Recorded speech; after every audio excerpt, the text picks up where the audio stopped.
I've been thinking recently that I'm pretty sure that box of Frosted Flakes has been on my fridge since the very first one of these I've done. It is for certain stale by now. I should probably just throw it out. I'm not gonna. It's set dressing at this point. Anyway, earlier today I watched Desert Cathedral. I really enjoyed this one a lot. This is a good one. I'm trying to stop myself from saying I'm making a conscious decision not to. I'm going to stop with the ums. Alright. So Desert Cathedral is a character study of kind of an exploration of masculinity and fatherhood and the way financial ruin kind of decimates our perceptions of those things in society. God damn it, there it was. It is a period piece of the 1990s. I'm giving up now. I'm just gonna keep going. You're just gonna have to learn to live with it. So it's a period piece of the 1990s. It's about this man, Peter, who fucking out of nowhere quits his job and just heads to the desert. Doesn't tell his wife what's going on. Doesn't tell his kid what's going on. And he starts sending mysterious videotapes back, sort of like VHSs, as he's recording himself, recording these things. Not super in, not a super huge spoiler here, but it is still it. You figure it out in the first 15 minutes, so I'm not gonna feel bad about this one. You find out he's going to the desert to take his own life, and as he's as he's trying to build a nerve, you sort of figure out what exactly happened, why he feels this is necessary. Through these videotapes he sends back, he's exploring his own motivations. His wife hires a private investigator to track him down, try and bring him back. It's a really character focused plot. It's really you get the private investigator's backstory too, and his own motivations. It's a character study. It's a mystery film in the sense that you're figuring out why he's doing this, what his motivation here is, and as he makes these videos and sends them back to his wife and talks through his own thought process, you understand what exactly he did to to make him believe this is his best option, and his own motivations for why he's doing it, why he feels like a failure, all that stuff. It's really involved. It's really well written. Here comes the part where I yarn about cinematography for a bit. It's beautiful to look at. I'm so easy though. Literally just desert vistas and you got me. You got it. It could be the biggest piece of shit on the planet. If it takes place in a desert, I'm like, yeah.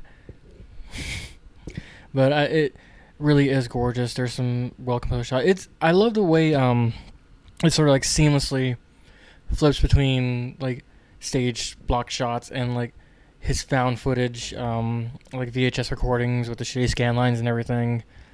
Oh my god, there's this one sequence I love dearly. It's beautifully shot. It's gorgeous.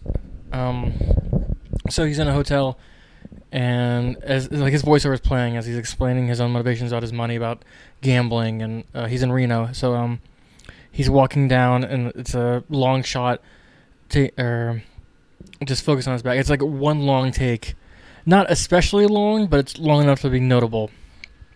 And he's wearing a robe, and he walks down to the hotel pool and pulls off. He's nude, and he just the motion of him diving into the water and the blue of the water against the skin, absolutely gorgeous. Like that was a shot that like lived with me. I was like, that is. I rewound. I was like, holy shit, that was beautiful to look at. It was something about like just the motion, the color, the action, like, and the way like it hit the crescendo of like his speech and like the music. It was beautiful. It really I don't know what the intent was. But if I was dissecting it, it really feels like as you're understanding his motivations, you see, and his diving into this deep end, you're diving with him. It was gorgeous. I loved it a lot. I can't ever get through one of these without talking about color, but I really do love a very limited palette. It's all yellows and blues, like dusty yellows, browns, tans, the colors of desert, and then really sad dark blues.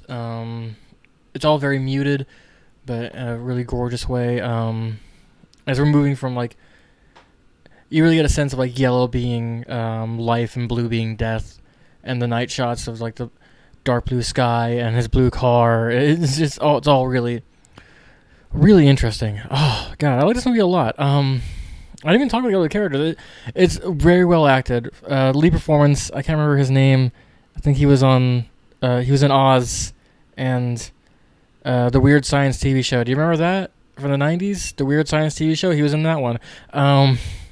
But he does a phenomenal job. His voiceover is really like haunting to listen to. He really gets into this character.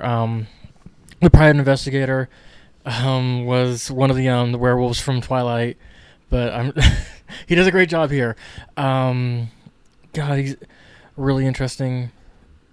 It's a great film. I think my one, not even a gripe. It's just something I noticed. It was a single shot of like Peter and his wife Anna having like, or Sarah, I can't remember her name, but they're having an argument, and the argument was a little too, I don't know. It wasn't the best take. I wish they got another take for that one. That was my only complaint. That was the only thing that sort of stuck out like a sore thumb. Besides that, exceptional, great performances all around. The wife is really compelling. Again, the main character Peter is fucking, well, like you lose yourself in this character. It's what he's thinking and what he's saying is really interesting. How his thought process affects the private investigator is really really fascinating. Beautiful to look at, beautiful colors, well written. I actually like this one a lot. Fuck, I think I love this one. Yeah, Desert Cathedral, 5 out of 5. Hell yeah, good movie. Watch it. Bye.